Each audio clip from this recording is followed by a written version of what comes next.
हर रात जब हम आसमान की तरफ देखते हैं, एक चमकदार तारा हमेशा हमारी नज़रों के सामने होता है। ये कोई तारा नहीं बल्कि हमारा सोलर सिस्टम का सबसे बड़ा प्लैनेट जुपिटर है। लेकिन सवाल यह है कि इस घूमते हुए गैसियस गेंद के अंदर आखिर क्या छुपा हुआ है।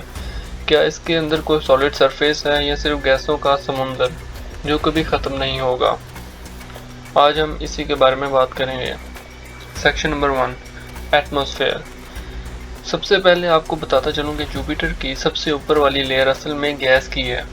ये प्लैनेट लगभग 90% ऑफ हाइड्रोजन और 10% ऑफ हीलियम से बना हुआ है। इसके ऊपर कलरफुल क्लाउड्स हैं जो स्ट्राइप्स और बैंड्स की शक्ल में हमें दिखाई देते हैं।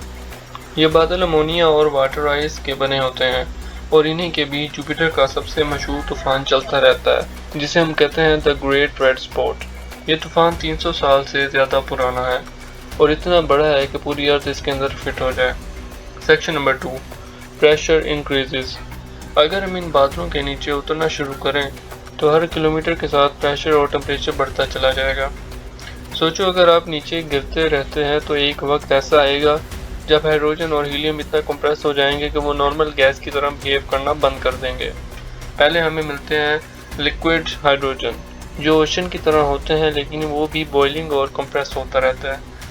इसके नीचे और ज़्यादा प्रेशर के नीचे एक अजीब और हैरत अंगेज लेयर होती है जिसे हम कहते हैं लिक्विड मेटालिक हाइड्रोजन।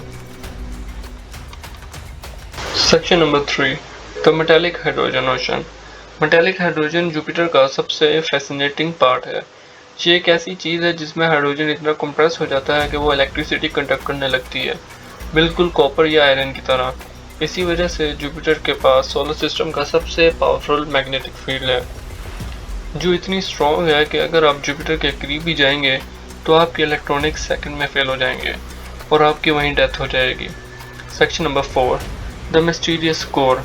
और अब बात करते हैं जुपिटर का सबसे गहरे राज की, द मिस्टीरियस कोर।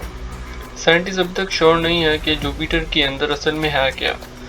कुछ थ्योरीज कहते हैं कि वहाँ एक डेंसी कोर और आइसी कोर है जो अर्थ से 10 और 20 टाइम ज़्यादा हैवी हो सकता है, लेकिन नासा की जोनो स्पेसक्राफ्ट के डाटा के मुताबिक शायद जुपिटर के कोर एकदम सॉलिड ना हो बल्कि एक फजी कोर, मतलब एक ऐसा मिक्सचर जिसमें रॉक, आइस और मेटल सब मेल्ट हो सकते हैं। यह प्रेशर और टेम्परेचर इतना ज़्यादा होता है कि यहाँ की हालत समझना भी मुश्किल है। जुपिटर के सेंटर पर टेम्परेचर लगभग 24,000 डिग्री सेल्सियस तक हो सकता है जो सन की सरफेस से बहुत ज़्यादा है। Section number 5, why it matters. अब सवाल उठता है कि हमें जुपिटर के अंदर के बारे में जानना क्यों ज़रूरी है। जवाब सिंपल है कि जुपिटर हमारे सोलर सिस्टम के टाइम कंपल्स है। ये प्लैनेट शुरुआत से ही गैसेस को कैप्चर करके बैठा है और इसका कोर हमें बताता है कि प्लैनेट असल में कैसे बने। अगर हम जुपिटर को समझ लें तो हम समझ सकते हैं कि अर्थ और बाकी प्लैनेट कैसे एग्जिस्ट करते हैं। तो दोस्तों, जुपिटर के अंदर असल में है क्या?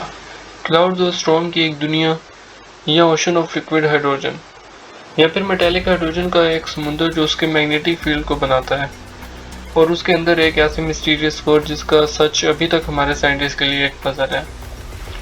नासा की जुनो मिशन अभी तक जुपिटर के ऑर्बिट में चक्कर लगा रही है और उसके अंदर के सीक्रेट साइंटिस्ट को भेज रही है। तो इस पार्ट 2 में हम जानेंगे वो सीक्रेट्स। तब तक ग्लेशियर सीक्रेट्स को सब्सक्राइब करें।